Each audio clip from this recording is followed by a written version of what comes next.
Welcome to Black Love Matters, where there's service a therapy session for figuring out adulthood, loving each other, or find our inner Brock and Michelle, or Jay-Z and Beyonce. Who is you? I'm Neil, and I'm Nyambi, and this is episode 394, y'all. Be sure to leave 1, 2, 3, 4, 5-star rating and review on Apple Podcasts and on Stitcher, and follow us on all forms of social media at Black Love Matters. That's Black with no K. What's going on, baby? Not much. Well, no need for me to beat around the bush. Hit it. So it's a hard one, y'all.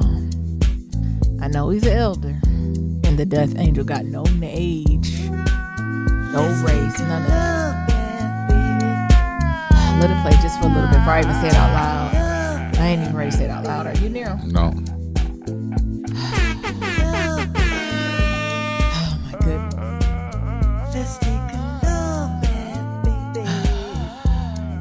Well, Paul Mooney, our ancestor Paul Mooney, he done got out of there, and he done gone on to the great beyond. Honestly, now Mooney on movies. Just Nero, was you just gonna let us do it? Mm-hmm. Oh, go ahead. Where do I begin? He's a legend. He's an icon. If we just run down his credentials, my favorite quote from him: "Everybody want to be a nigga." So it's time to be a nigga. I was gonna say, but they don't want to be a nigga. If you go back to the original source, he said everybody want to be a nigga, but they don't want to be a nigga. Paul Glattney was born on August 4th, 1941 in Louisiana. He went on to his ancestors on May 19th, 2021. Paul Glattney, better named Paul Mooney, was an American comedian, writer, social critic, and actor. Best known as a writer for comedian Richard Pryor and for his collaborations with Red Fox, Eddie Murphy, Dave Chappelle. Mooney is known also for his acting roles, his come-out role as Sam Cooke in the Buddy Holly story, Junebug in Spike Lee's film Bamboozled, and as, you want to say this one, Nero? Negro Damas. On the Chappelle Show. He has also been known for his writing on Stanford and Son, In Living Color, and Chappelle Show. All around, amazing black man, an elder we are truly gonna miss. Did that hit you? It did. And once you talking about Neon play Love Bad for me for a second. What? He gone. I ain't do all that. But I am a fan of Paul. Damn, he gone. He is always so he is always so timely with his comedy. He's always super smart with it, super intellectual. A lot of times people think Paul Mooney just be on 10, but after you listen to any joke Paul Mooney tells, you're gonna learn something at the end. Mm-hmm. He'll learn you. He gonna learn you if you're black, white, green, purple, in between. He's gonna let you know. And can we just play one of the clips? Yeah, let's play a clip. Okay. Let's play one of my favorite clips from him. Okay. Now, Mooney on movies. Our first film is Gone with the Wind. This film is an epic romance centering around Scarlett O'Hara, a damsel in distress during the Civil War.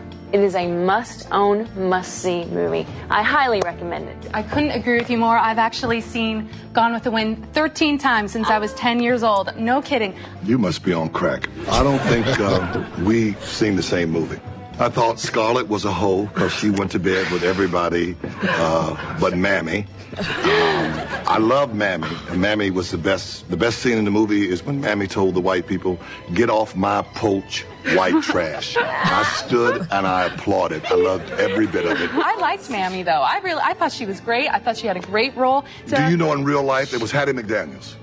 They wouldn't let Mammy go to the opening. Teaching. Hollywood goes too far. But she's dead. Adorable. But she's dead. But everybody comes back. Everybody comes back to get their money. She came back as Oprah Winfrey to get her money. Barbershop is a smart comedy about a day in the life of a black barbershop on the.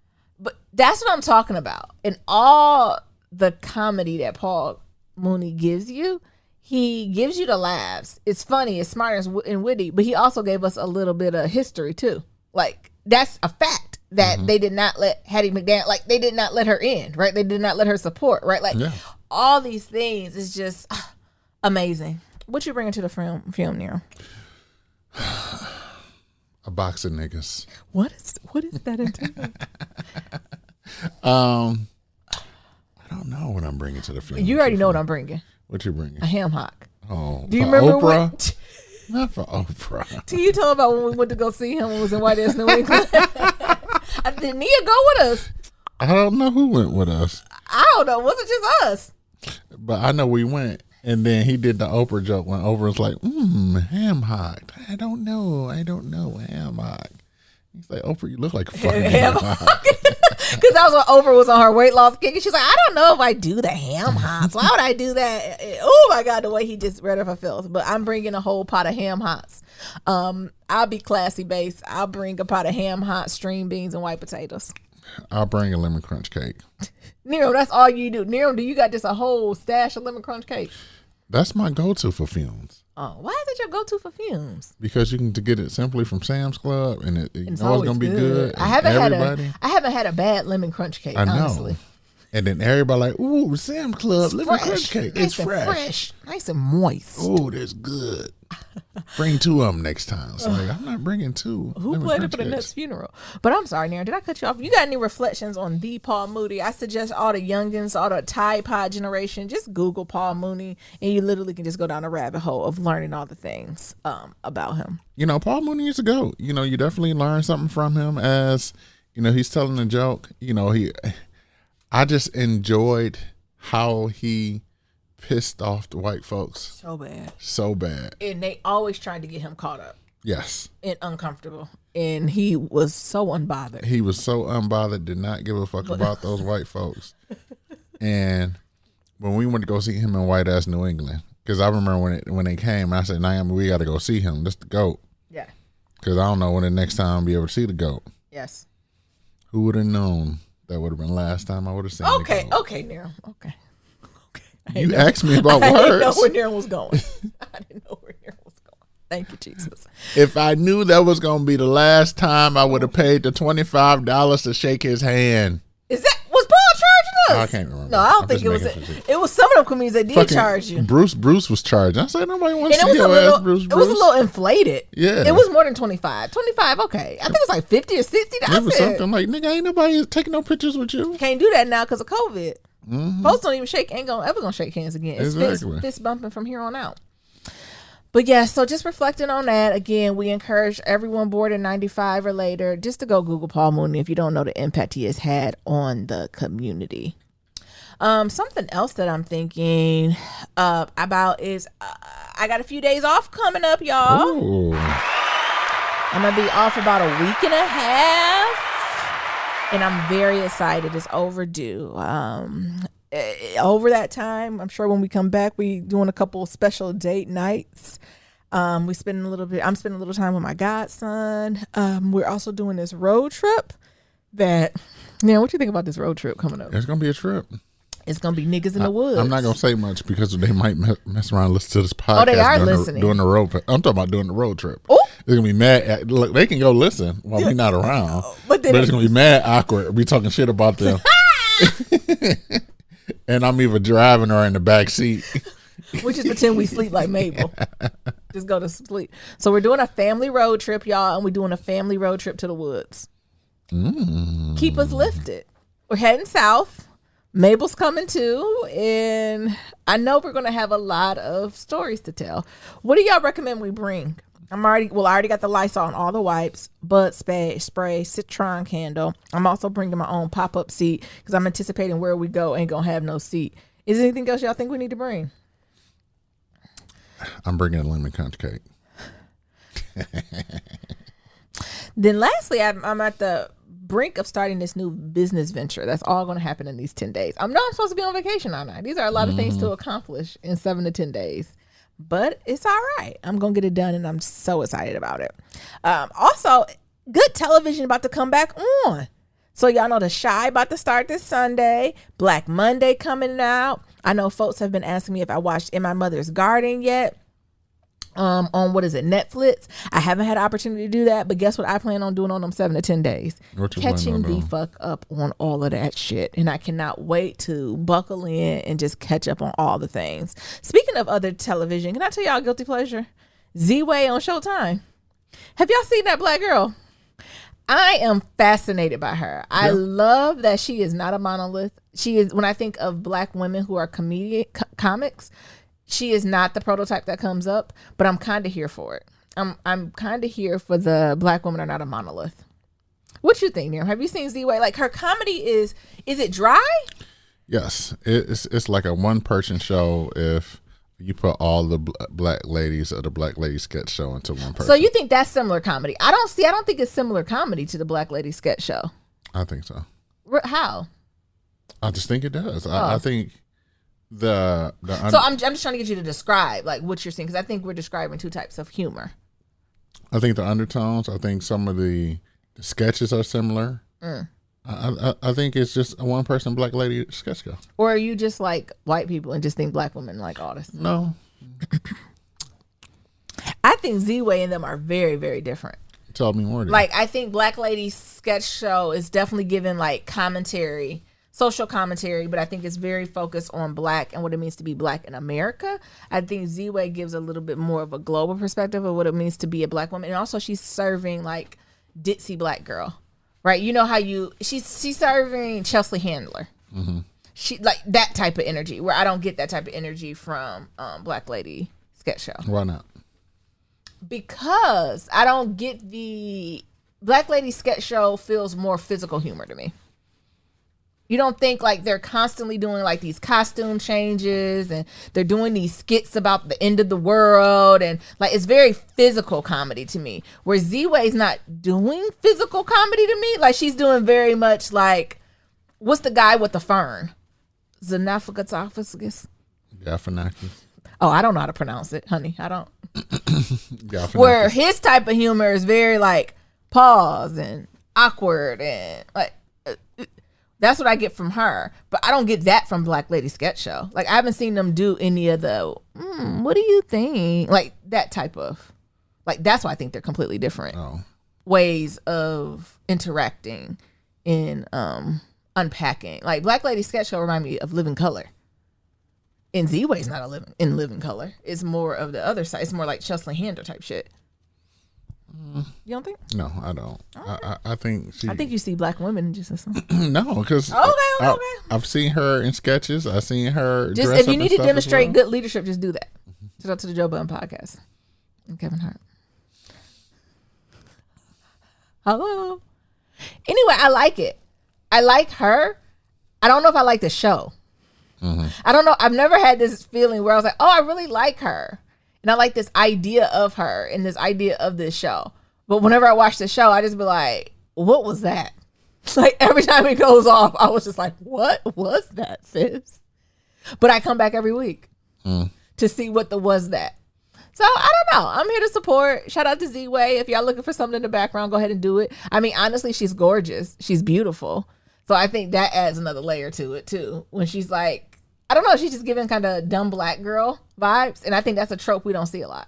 When was the last dumb black girl trope we've seen? Stacey Dash? I mean, no. Y'all gonna take that out of context. I don't mean Stacey Dash meaning Republican. I mean Clueless when she played Dominique. That's y'all know what I mean. I don't mean Stacey Dash as a human now. Stacey Dash is not dumb.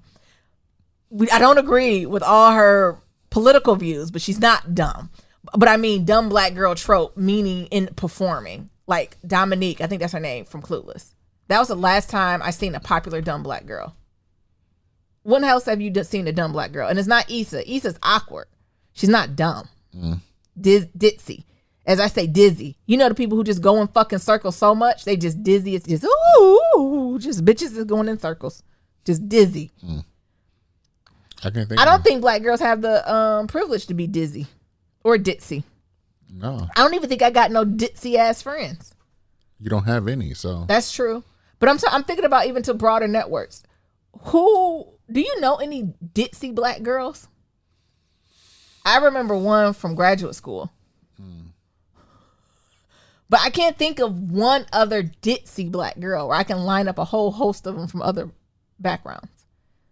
Okay. I'm asking you, do you know? That's No. why I think fascinates me about Z-Way. Like she gets and she's ditzy meaning prototype, but sis is smart, obviously. Like I'm not saying she's ditzy for real, but like this character or the way she like I can't even put my finger on it. Like, maybe ditzy's the wrong word. No, ditzy's the right one.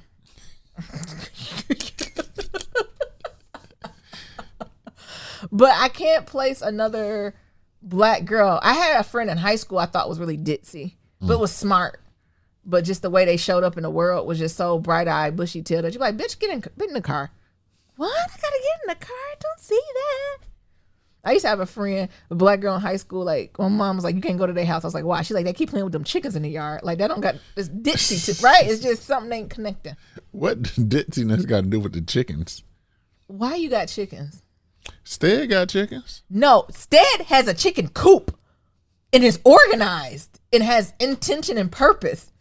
This is just chicken roaming the streets that they done adopted. Them two different things. Don't try to muddy the water. What you mean muddy the waters? That's two different things. I just want you to be more specific. It's almost Stead got a whole ass farm. Homestead. That is what that's short for. She got a ranch. Well, I'm about to manifest a whole ranch for whatchamacallit. That's what we want. Shout out to Tiff Stead and City. She about to have a whole ranch. All right, I'm just going through shit. You see, A$AP Rocky and Rihanna, y'all knew they was together. No, Where was I on that one? I don't know. I don't know During if the that's a pandemic. surprise or not. I don't know. I can't. Well, I'd also hit the age point. I'm on I about- can't worry about nobody, no other men except the one laying next to me or paying my bills. Well, you I don't have the capacity. you're a geriatric millennial, so you don't Whoa. care about those type of things. Whoa, what are you saying? Now you've been talking to my doctors too long. They was like, Nyambi, you're on your way to a geriatric pregnancy. Go ahead and make a move. And I'm a geriatric. What else? Millennial. Yeah, honestly, call it whatever you want. But yeah, I'm probably that because I was behind. Because I was like, damn, why he keep having Rihanna in his mouth? Because I'm assuming some music coming out, outside open. Mm-hmm. So every time I look at rapper, they keep showing A$AP Rocky in these kilts and shit. And then it's either him in the kilt or him talking about Rihanna, talking about she the one and I think she gonna be the one forever. I was like, does she even want him? Like, what? Is he doing too much? Mm-hmm. And then I seen the picture. I said, oh, that's her man. Shout out to them and he not living apart. That's an odd matchup. To be truthful, A$AP Rocky, something with him don't sit right with me. Again, I don't know that man. He ain't did nothing to me. But sometimes he be thinking he revolutionary because he's wearing kilts. Like the way he be saying, like, I don't know, like him, maybe let me not just over rotate on him, but like that whole genre of rappers who think like the rappers who wear blouses and chokers and stuff like that, like they really think they're revolutionizing this androgynous. Well, they are revolutionary androgynous in their circle. They are. I'm sorry, sir. Have you not heard of like black men doing this type of thing is not new. For them and the people they're around, it is new. That is a lie. It and I understand. Like I understand the whole And androgynous not thing even that in you hip getting hop. at. That's not even new in hip hop. See, that's the geriatric millennial in you. What is okay? So tell me, what is he revolutionizing? I'm just saying, just the way that when you think about the typical schema of hip hop, which is very heteronormative, very like toxic masculinity, right? No, pull back. You talking about black men, Okay. not hip hop. Black men. But I'm talking about just hip hop rap in general right now. Cool. Niggas talk about who they smoke, what pack they smoking on. Yeah. Meaning niggas that they can kill or shot at. So like in that scheme of like niggas getting shot at and I'm gonna wear these tight ass jeans with all these jewelry and guns and shit. Yes, that nigga is doing something different by wearing kilts. The idea of kilts And I'm not saying the idea of kilt is not in new. hip hop is not new. Who else wore a kilt? Or take kilt out of the idea of hip hop and blurring the lines of normal fashions based on gender is not new in hip hop. That's what I'm saying.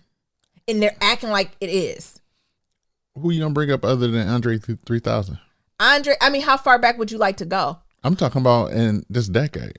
What you mean in this decade? Because these niggas don't respect anything else past this decade, Nyambi. Well, that's the problem. It's not the problem. Like, that's what hip hop is. Actually, this needs to be a topic. So if something didn't happen in the last 10 years, nigga, it's just null and void. Them niggas don't act like that shit work. We need to talk about the pedagogy of the oppressed and the oppressed becoming the oppressor, because that is the example of it. Writ now. I'm just saying. Okay.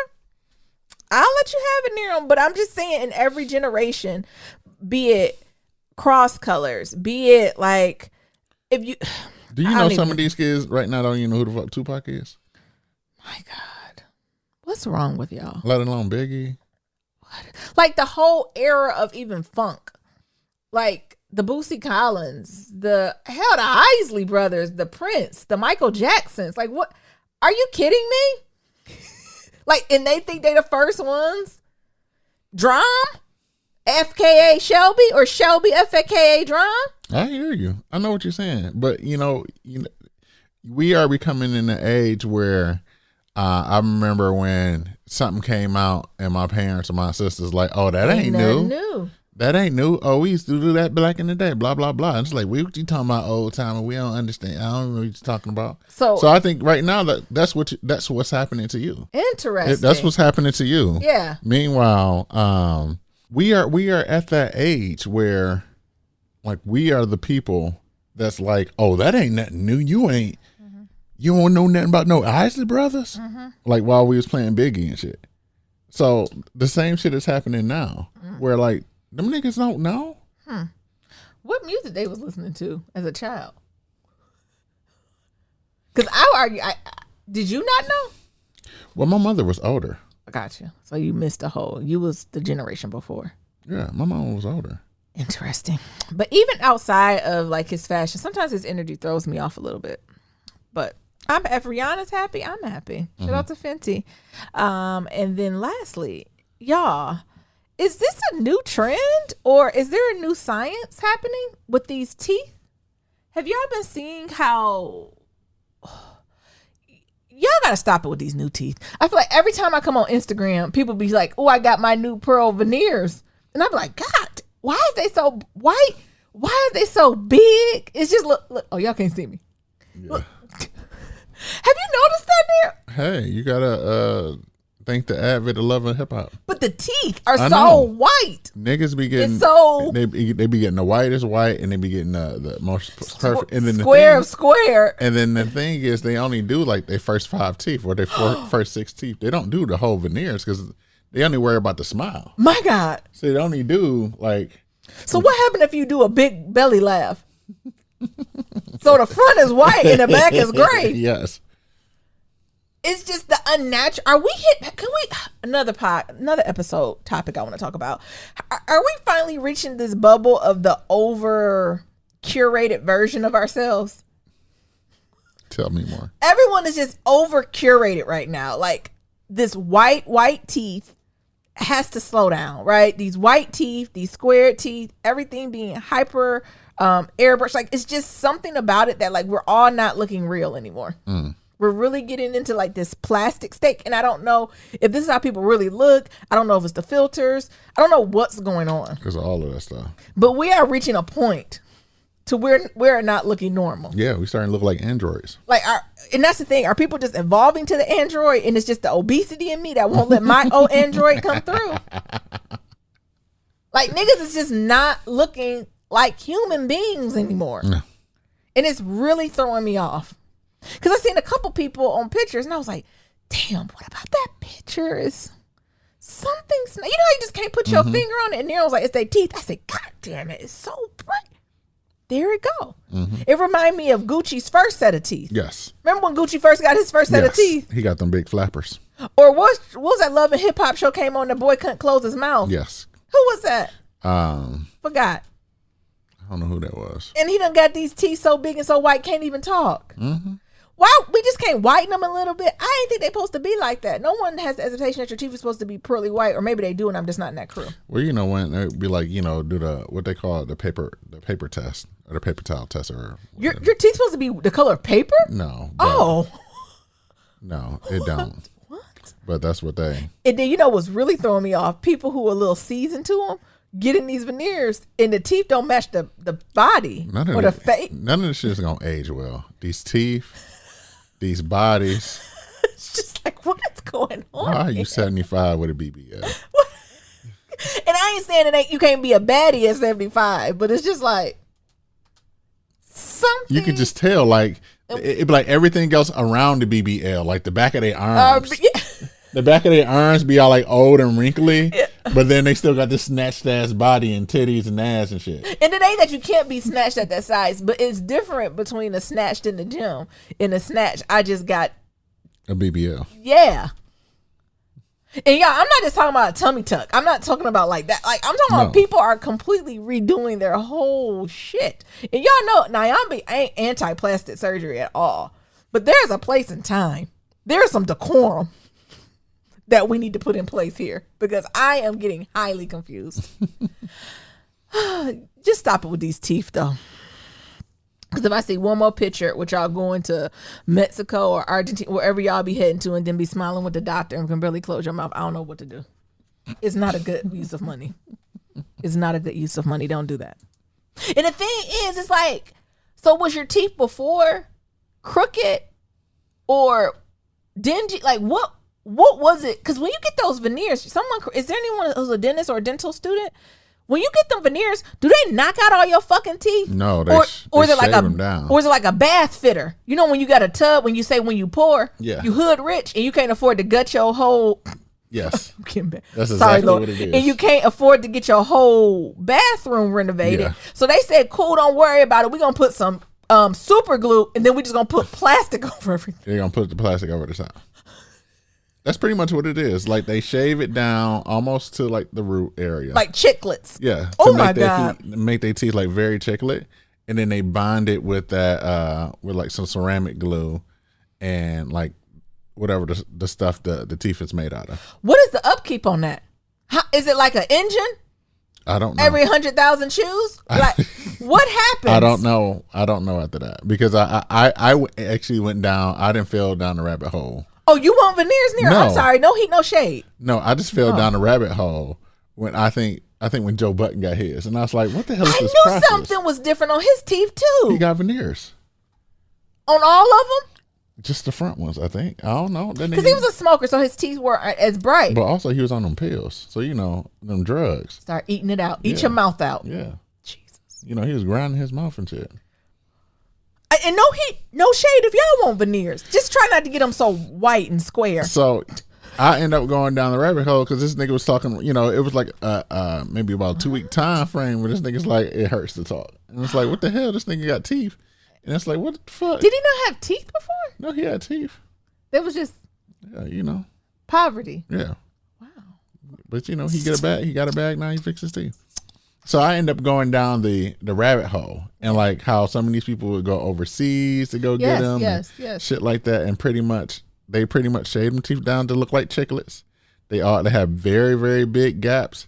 They might also like reduce your gum line and shit if you got so it can look like even pretty, symmetrical and shit. Allegedly pretty, I should say. And then they super glue them teeth to the motherfuckers. So to chiclets. With the way in which we love crablets in the community, what happens if you get a king crab? Like, are they strong? Yeah, it's like cement. Like they use like cement. It's like dental cement. So it's so in your research, what's the upkeep? Like, do you got to go every so many thousand miles, and then they just rip them out your mouth, and you got to put new ones on? I didn't get that far, baby. Anyone who's listening, what's the upkeep on veneers? It can't be a one and done. They like cement. It can't be one and done. They just cement it up in there. Because it's like titties. It's like you get your titties done. They last, 10, 20 years, but it's a mark when you're going to have to re-up on them motherfuckers. But they ain't cement. They put cement in niggas' mouths. Interesting. If anyone has had veneers, could y'all call in or send us an email to let us know about like the process and long-term upkeep of it? And also, it looks like the veneer technology has evolved. So the early adopter of veneers, are y'all mad or like what? I'll be mad. I don't know what happens. I don't know how they knock out that cement. Okay. I imagine they have to go up in that motherfucker every 10, 20 years. Just like, even I think about cavities. Mm-hmm. When you have like the gold and metal on it, Mm-hmm. they take that motherfucker out and they got to reseal it again. Yeah. I just can't handle the idea of them shaving my teeth down. They shave them motherfuckers down. Fuck. I'm like, we can't do no crest white strips and just have sensitive teeth. I'm sorry, now go ahead. Your chicken. God damn. Yeah. What? You rubbing on your teeth? You want veneers? Child, I got a piece of popcorn stuck in my tooth last night, like in the little, what's this called? The in between part? I don't know, the gap in between your teeth. Yeah, but that's the name. I forgot the name of it. And I thought I was about to have a panic attack. I was about to go to the emergency room because I couldn't get it, like because it was at the right. Get it near them. I'm about to go to the emergency room. I said, "What the hell you want me to do about it? You said you try brushing your teeth." No, I say you fucking tried me. You try to rinse your mouth off with some mouthwash. I did all the above. I was gonna go to the emergency room, like get this out my tooth, because all I can imagine is my mouth rotting out as I slept. That's why I don't fuck with popcorn. I think I'm pulling back. Every time some people like, you want popcorn? I say no, it gets stuck in my teeth, and I don't like the way they feel because it gets stuck. Yeah. And I'm getting too old for this shit. I agree. I had a moment I started sweating. I am getting too old for this shit, so I gotta let it go. Yep. I wanted to, I don't really have much going on with me. I am looking forward to this trip. Are we taking some time off from the podcast? I don't know yet. We'll let y'all know. We'll let you know. We're gonna take some time off. Yeah. So I'm looking forward to that, and my birthday's coming up soon. So yeah, we're getting ready. Sadness is coming soon. So I might take some time off. Just be aware because it's birthday season and shit like that. But that term I was talking about, like geriatric millennials, like it's a real term. And what they pretty much saying is like a micro gen inside of a generation. Okay, tell me more. And they say how it initially started off was like, they're talking about like why the hybrid workforce future depends on geriatric millennials. Mm-hmm. And they was talking about, and I was like, well, what the fuck is a geriatric millennial? So they broke it down to like people who were born between 1980 to 1985. But I think some of your behaviors and your thoughts, you might be in there anyway, as well, even though you're not a part I'm on that cusp. Cusp. But what they was pretty much saying about this is that, in order to lead this future workforce into the new millennium, or the new generation, us as geriatric millennials, which is a horrible name for them, it's going to be the one that can tie both generations together, from like the Gen X's to the Gen Z's and Gen Alphas. And basically what we're saying is like, we survived like Daily Booth, Friendster, MySpace, Facebook, all the way up to like TikTok and Clubhouse, right? Like we've had dial up to super high speed internet. We've had AIM and BBM to Apple Messages, right? Yep. So they say that they're depending on us to help with this new hybrid of like work. And there's a workforce to help with some of the higher ups to convey that message. Because they don't get it. I agree. The higher ups have no idea what they're talking about. Like in this transition, they have no idea. And that's what they're saying is that, geriatric millennials are best positioned to lead teams that thrive in a hybrid workspace because they don't, when you're dealing with, it's pretty much like being in a multi-generation household. Yep. The old folks don't know what the fuck the young kids is doing. Bridging the gap in communication. And trying to bridge the gap. Because I think an example, I think I know what article you're talking about. One example they use is like geriatric millennials teach traditional communication skills to the younger employees, but also they teach them like this digital body language to the older team. And I do find myself kind of going back and forth. It was so funny. My organization is going through like a reorg and switching around and creating new positions. And the younger folks are like, yeah, I had to learn, Ayan, be like, I just took it so personally. And before you talked to us, I thought I had input when reorgs happened and my opinion was valued. I mean, I shouldn't say like that. But then it was like, then I realized it's not. And it's not that I'm not valued, but the need of the business supersedes some of that other stuff, right? Because if the business isn't served, the business isn't making money, they can't pay you, right? Like, so it tied broader to that. Then on the flip side, working with the older folks to getting them to see. Because some of the older folks are like, I don't understand why we can't be in the office and we simply do this and da-da-da-da. And it's like, hell no, we ain't never coming back. Right? Like, it's, sometimes I got to tell like the older people, like, folks ain't never going to come back. Like, we will lose. I've been in meetings, because y'all know I'm in HR. I was like, we will have a huge attrition of people if we decide to come 100% back. Yeah. And they're like, really? Yes. And I was like, abso-fucking-lutely. Yes. People will put in their walking papers to be like, not doing it. And find another company that'll go. That'll do it. And I think I see that, but I truly do think the Generation X does not. They're like, oh, well, they're going to take what I give them. And it's just like, Oh, okay. no. Some may, but the majority won't. No, they're going to say, fuck that shit. No. So I love the idea of geriatric millennials. I think it should be a better name in that, because that's horrible. Old nickname. millennials, that's what that means, ain't it? Yeah, but Old like geriatric though. But basically, you know, they were saying that, you know, geriatric millennials have like the pulse on the ever changing norms. And then also, it's our norm to constantly be in the middle and be on the cusp of change. And everything about us growing up has been through bridging the gaps between technology, bridging the gaps between all of these norms. So that doesn't make sense. Yeah. And also a reason where if I look around people who are the geriatric millennials, we fit in this area where I'm not that shook about hybrid. Like, I'm not that shook about hybrid. I'm not that shook about remote work. I'm not shook about any of it, because it's just like, oh, we'll figure this shit out. Where you can see folks on other sides, it's like kind of the Generation Z Tide Pods, like, but I need to know, why can't they just make it? Why can't we just all be remote and reevaluate? And I'm like, free fucking lads, first of all. Then you got the old heads talking about, child, we ready to go back to the water cooler. I done got my vaccination. Interesting. Yeah, and I think it is some of the things that you learn through it, right? So for example, you know, understanding like when you call somebody and go straight to voicemail and be like, oh, like they phone on do not disturb. Yes. Like I need to call their ass back twice in a row in order to get through. Yeah. Or being like, oh, they're not gonna check their voicemail. Yes. So I'm gonna call them and then I'm gonna send them a text message. Yeah. Whereas my mama, just gonna call.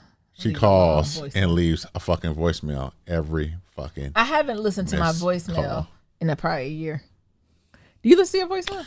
I only listen to it to empty it out in order for my mama to fill it back I'm almost to the point where I want to leave my own voicemail. Hi, I'm not available. I don't check voicemails. Please send it to text. Yeah. Or email. And if you don't have those two things, we ain't that close no way. Good luck. Be blessed.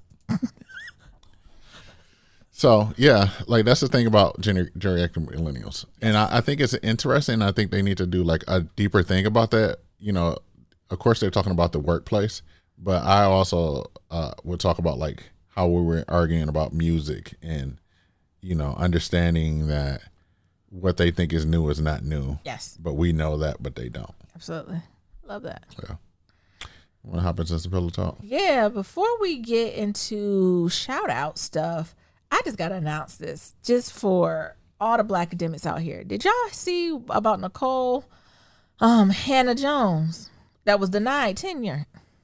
So famed journalist from the 1619 Project, Pulitzer Prize winner, and MacArthur Fellowship Genius Grant recipient would no longer be given the tenure position at her alma mater, UNC Chapel Hill, because conservatives basically won't let her do that shit. What? It's my Yambi's take. Yeah. So UNC Chapel Hill's Husson School of Journalism and Media pursued Hannah Jones for its night chair in race in investigative journalism. It's a tenure position, but after the board of trustees basically and the powers at be took issue with the offer, and instead they agreed to give her a 5-year fixed position as a professor of practice, because this is a fixed position and it's not a tenure position, and it did not need board of approval. She's slated to start this on July 1st. That's some bullshit. This is that bullshit. Like, you know, it's that narrative they run in higher ed, that higher ed is run by a bunch of liberal folks, and the faculty members are liberal, the staff is liberal, the students are liberal. That's bullshit. Like, this is that hidden curriculum shit in higher ed. Yes. I think we did an episode when we first started. I think we called it the academic slave trade. Yes. I think it's episode 16 or something. Go check that shit out. Where these universities ain't ran by the liberal folk, the agendas. What you need to be checking with on universities is when you're deciding where one to work at or two if you going to school at. Look at them board of trustees. Yes. See who the appointments are of those board of trustees, because those are the ones who really dictate and shit. The board of trustees, if it's a state school, senators, like wherever your state's leaning to, that's what that's going to come to. Yes. Right. So that's one half of it. Then the other half of it is just my heart goes out to all the Black and brown people who are out there in academia who's trying to get tenured. Oh, sorry, Niram, do you want to explain to the folks what tenured is? Pretty much you're unfireable. Yes. You there forever. Yes. You there as long as you want to be. Exactly. So you pay the cost to be the boss. Tell us some more about it. You the HINC. You all of those things, because, you know, by being tenured, you pretty much saying that, you know, you are a part of the academic ivory towers, and you are able to be persistent and be able to teach. And that pretty much can be fired. And a guaranteed job. Yeah. Exactly. And then the piece about this that really fucks me up is that it's already hard to be Black in academia. It's hard to be Black and a faculty member. It's even harder to be tenured. So you telling me someone who launched a global project initiative with the New York Times, run a Pulitzer Prize and a MacArthur Fellowship Genius Grant is denied tenure? Nigga, what is the hope for your average Dr. Joe Smo in the street? Exactly. Ain't no hope for you niggas. Like, that's the bullshit. It is. Like, her credentials are clear. She has checked the boxes. She has done research. She has published. She has spread the wealth. She has gotten grants. She has engaged with the greater good. So what part is she missing? Oh, that's right. She a nigga. And we like to keep academia a certain way. Like that, I seen like this white. And it got me right back fired up. To be like, get the, like, I don't understand how it's not global upset in the academic world that she was denied this tenure position. That's that bullshit. It is that bullshit. We just celebrated Kizzy and Felicia Rashad. Are they tenured? Ooh. Oh. A scheme Don't do that. Todd set up. I'm just asking the question. Don't do that. Kizzy fucking created a vaccine for COVID. Is she tenured? 3 times is better. Come Is she on, Papa tenured? Pope. 4 times is better. Is she tenured? That just pissed me off. And they didn't even call it a thing. They didn't want this shit because they didn't believe in all this. And also it goes back to, you see a lot of folks trying to get like critical race theory and shit out of education. Like a lot of this sneaky shit is going on. And it just gets me so upset. I'm so glad I'm out of academia. I miss it sometimes. But What you miss? Having lunch from 11 to 2? and Friday's free. No, I'm just Friday's free and lunch from 11 to 2? No. I miss knowledge. Read a book. I miss I miss learning for the sake of knowledge sharing. Read a book. Because the space I'm in, learning is still there. We don't knowledge share, we act on it. Like where I'm at, they like, you learn something new, launch it. Where academia is like, we could just talk about shit just to talk about it because it's fun. But yeah, that just got me riled up. I seen that. I know a shout out for. Oh, I'm sorry. You got something else to say now? No, I was gonna say this shit is crazy, and yeah, you know, she a Black woman, so what you expect? I just A got to Black get woman. riled up. I don't know the stats, but if I had to Low. put it out there, Black women in academia, tenured Black women in academia has to be super low. Yeah. Probably have to be the lowest on the totem pole. No, Native Americans, Oh, indigenous yeah. folks, they're gonna be the Damn. lowest. But we right in there. We in the same crew. We're right in there. Yeah, Bullshit. it is. Just have to put that out there. I know some shout outs. You want to get us going on shout outs? Yeah. So as always, you know, to submit your Black love story, or you know, leave us 1, 2, 3, 4, 5-star Apple Podcast review. You know, you can do that. We shout you out, or voicemail. First of all, Nero is just running shit together. 1111. Hang in there with us. The first one we got is from Apple Podcast. It say Coney. It says by JT73. I'm supposed to say all of that. Today, keep unread, hide me. What is that? No. Oh. Nero is a bad editor. Nyambi. Oh, okay. I was planning on reading it, and then you don't hop in. It says the best Coney Islands are in the hood. The best change is L, Georgia, and Olympia. Oh, Olympia is pretty good. West Side. My order is a cheeseburger deluxe, no onions. That might have to roll. Might have to roll to the city and get the hookup. I'm living in Trenton now. Oh, Trenton ain't got no Trenton. Like Trenton, New No, Jersey? no, it's I'm soon Trenton, Michigan. Trenton, Michigan. But no, it ain't the same. L. George's bang. I don't care what nobody say. L. George's bang. No, it's only that one location that's on. Don't say you getting too close to my house. No, don't do that. Don't do that. Don't say where it's at. It's only that one location on the west side, off the Southfield Freeway. Don't do that. Don't No, do it's not. It's off the Lodge actually. It's more than one. No. It's a chain. I understand, but the best one is off the one that's off the Lodge. You let it be on the Lodge with it. Yes. And if y'all ain't know, we got some stuff going on, but we pushing through. So you just hang in there with us, okay? Mm-hmm. We're gonna have a really good episode for y'all on Monday. You think this weekend gonna be full of shenanigans? Probably. We're gonna have a really good one for y'all this weekend. Mm-hmm. Let's hop into some of these voicemails. Alrighty then. You gonna have to set it up now. You know how Skype be. Skype be running a little bit slow. So while Skype doing 508-784-1111. Hey, Miriam and Natalie and Mabel. Hey. Hi, this is Mark. I haven't checked in with you guys in over a year. It's been a while, but wow. Hello? Where you go? Oh, shit. All right. She left a couple more voicemails. Let's see what happened to sis. I still think lady is rude. Anywho, in short, Miriam, congratulations on the book. Not only I have to take you to homie court because you promised us a lot of things and you never keep your promises. Naomi, don't be keeping her Episodes of promises. B9 and that wonderful planner you were talking about. I'm taking you to homie court. Never happened. There were so many things that so many shows that y'all have complimented, Love Cross Country, Monsterland, and things of that sort, and even the November election. And that whole thing was just a mess.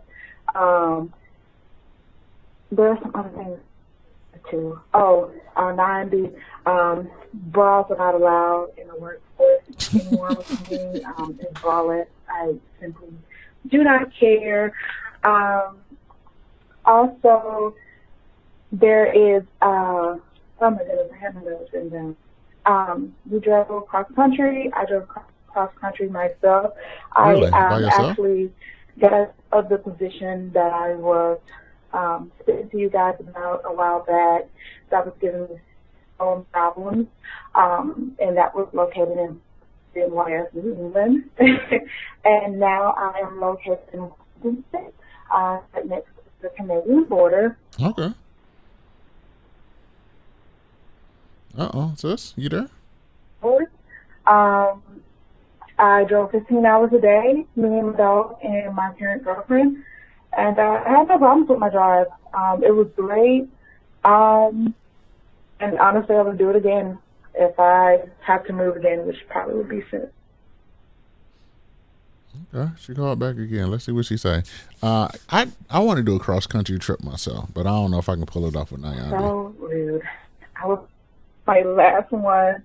I also forgot to say, I don't know if you guys have but there's a Twitter account that has Black Lives Matter, and it has your logo and everything. Really? But I'll look it's it up. primary adult sexual content. That ain't us. It's a man with his bottom part out. So I don't know That ain't if us. you guys know that's out there, but it definitely is. Just wanted to let you guys know that. Yeah, that's it. Oh, Mabel, I was backtracking. You guys have an episode in January where it was like, where Nero was like, oh, my dog is going to get sick if you keep feeding her skin. And it's so crazy that 2 or 3 months later, Nero was like, I told y'all niggas, I told y'all niggas to stop feeding my dog all this human food. So stay on their ass, Nero. Bye, They don't guys. care about me. Have a wonderful week. Be blessed. Bye. They don't care about me. I keep saying the same thing over and over again. Stop feeding my dog human ass food. And what they do, dog gotta live, blah blah blah, all this other bullshit. But then when Mabel gets sick, I'm the one that got to take care of her ass, pay the $800 fucking bill in order to get her ass taken care of. And I said, I ain't doing this shit. Enough is enough. Her ass gets sick, y'all niggas take care of her ass, and y'all pay that $800 doctor bill.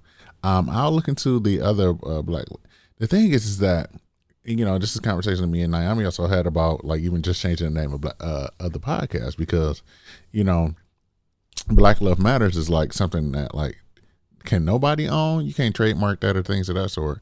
So it's like one of those things is where it's like a catch-all and like everybody's being a part of it and things of that sort. So it's like I can't control it, but we can try.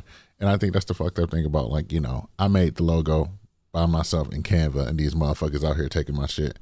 That pisses me off. So we are definitely thinking about changing the name or doing something, because I think we may or may have not, may have like outgrown the Black Love Matters name. Who knows? Let's see. The next voicemail, like I said, 508-784-1111. Let's see what we got here. Ma'am, that's true. I'm glad, said something about them voicemails. I left y'all a bunch of voicemails, like 3 voicemails one episode, and it never played. So check mine too. Check my number too. Shane, your trip. The thing is, I do be checking them. Like, I be checking these voicemails. Sometimes in Skype, it'll show like, so for example, for you, Shane, it showed that you called twice. But there's no voicemail there. So I don't know what be happening with Skype. I am looking for other alternatives, but like, yeah, like that's one of the things that be happening. I don't know why. It's crazy. Also, like, shout out to you, Shane, because I know Shane called the other day, and I picked up the phone, because that's what I do occasionally. When I forget to turn off Skype on my computer, like people call, I'll just answer the phone, be like, "Yo, what up? This is Niram." So we had a cool ass conversation. So yeah, Naomi had to step away, so we're gonna go ahead and wrap this podcast up. As always, to submit your Black Love story, go to blacklovematters.com. To submit a question for Kitchen Table Talk, shoot us an email at blacklovematters@gmail.com. And to leave a comment about anything we talked about, head on over to that website. We got that SoundCloud, and we got that voicemail at 508-784-1111. Once again, that's 508-784-1111. Talk to y'all later. Remember, love is ever evolving. Peace.